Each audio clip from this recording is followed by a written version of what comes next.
Bonjour, je vais vous présenter le Cartoflash Prof SDLV concernant la Belgique. Comme pour tous les autres de la même série, vous cliquez sur le bouton Envoyer. Et là, vous avez trois fonds de carte, un grand au centre et deux à la droite, en haut et en bas. En passant votre souris sur les fonds de carte, s'affichent les noms des arrondissements belges. Avec ce logiciel, vous pouvez créer deux types de cartes. Carte 1, carte thématique avec des plages colorées. Carte 2, carte thématique avec des cercles proportionnels. Le tout de manière très automatisée, mais surtout très pédagogique. Prenons l'exemple carte 1, carte thématique. On clique sur le bouton et là, vous avez un écran qui vous conduit pédagogiquement de l'étape 1 à l'étape 4 pour construire votre carte. L'étape 5 étant bien sûr le bouton vert qui permet la création. Étape 1, vous choisissez une catégorie. Catégorie est choisie. Étape 2, vous choisissez des séries statistiques qui sont très nombreuses. Vous avez ici l'ascenseur pour monter et pour descendre.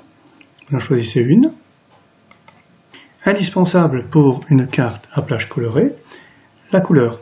Ici des dégradés, puisque c'est une plage colorée, de rouge, de vert, etc. Ici, nous allons prendre du jaune au rouge. Et enfin, l'étape 4, l'avant-dernière, vous choisissez un nombre de paliers. 3 paliers, c'est-à-dire 3 groupes, permettent surtout de faire des schémas à partir de votre carte. 4, c'est moins souvent utilisé, et 5, c'est pour une analyse très fine. Au-dessus de 5, l'œil humain ne perçoit pas la différence des couleurs. Donc on clique sur 5, et puis le bouton vert qui vous permet de voir votre carte. Et voilà. Il s'agit ici du taux de natalité, vous avez dans votre carte, et vous avez bien sûr la légende. Très rapide, vous avez vu. Mais cette carte-là, vous pouvez l'exporter soit en haut à droite, soit en bas, pour pouvoir la comparer à notre carte. C'est ce que nous allons faire. On clique sur dupliquer vers le haut, et vous avez la même carte ici que là. L'objectif, c'est d'avoir 3 cartes différentes pour pouvoir les analyser, les comparer. Eh bien, on reprend tout simplement la même état, carte 1, etc., comme ce que nous venons de faire. Et voilà, comme j'ai réalisé la première carte, je viens de réaliser les deux autres. Nous avons donc ici 3 cartes que l'on peut comparer. Toujours en passant la souris sur les arrondissements, on a le nom de l'arrondissement et la valeur qui s'affiche en bas, à gauche. Vous avez bien remarqué qu'ici il y a des couleurs rouges et bleues, c'est parce qu'il y a des séries négatives. C'est signalé ici et vous pouvez bien sûr enlever ce bandeau. Comme ça, selon autre possibilité, on peut créer des cartes que l'on superposera à celle-là, ou tout simplement une carte toute seule, concernant des cartes schématiques à des cercles proportionnels. Pareil que tout à l'heure, on clique sur le bouton 2. Ici, la carte se réalise en 3 étapes seulement, la 4e étant le bouton vert. Pareil que tout à l'heure, on choisit une catégorie, on choisit une série statistique, et là on choisit la couleur du cercle. Cercle par exemple, puisque nous avons principalement du rouge, on va mettre du brun pour que ça se détache très bien. Voilà. Et bien évidemment, là il n'y a pas de palier, puisque les cercles, eux, sont proportionnels. Donc il suffit de cliquer sur le bouton vert. Et voilà. Vos cercles sont ici. Pareil, les cercles sont bien à l'endroit précis de l'arrondissement. Vous avez la légende, le plus grand cercle et le plus petit. Et en passant votre souris sur le cercle, vous avez non seulement le nom du cercle, c'est-à-dire l'arrondissement, ainsi que sa valeur. Alors bien sûr, à n'importe quelle étape, vous avez toujours recours à la poubelle pour tout effacer. Ici, vous allez effacer tout ce qui a été fait. Et voilà, c'est fini. Une autre fonctionnalité très intéressante, ce sont les couches.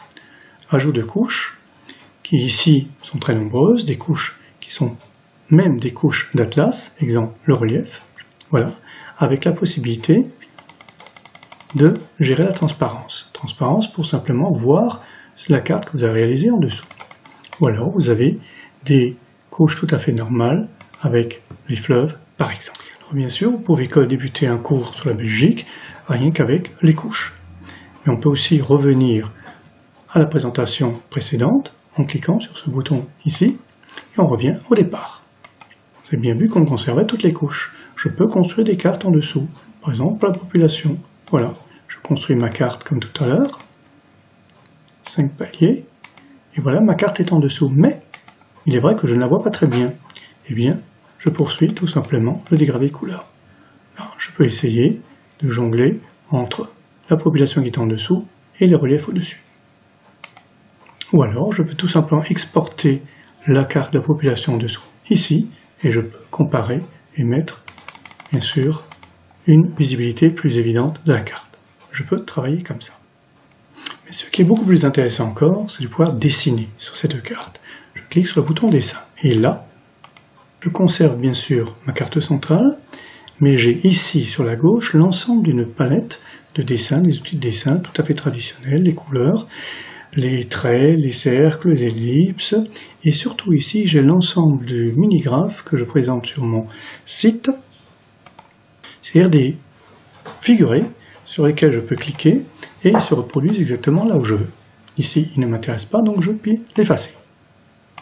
Le grand intérêt, je disais, c'est de pouvoir dessiner dessus. Je prends mon crayon, j'augmente l'épaisseur à 4 et je dessine par exemple ici la zone où il y a pas mal de relief. Alors pourquoi? Regardez. Je reviens sur ma carte thématique. Le relief ici est dessiné, on ne voit pas le trait parce qu'on n'est pas dans la zone dessin.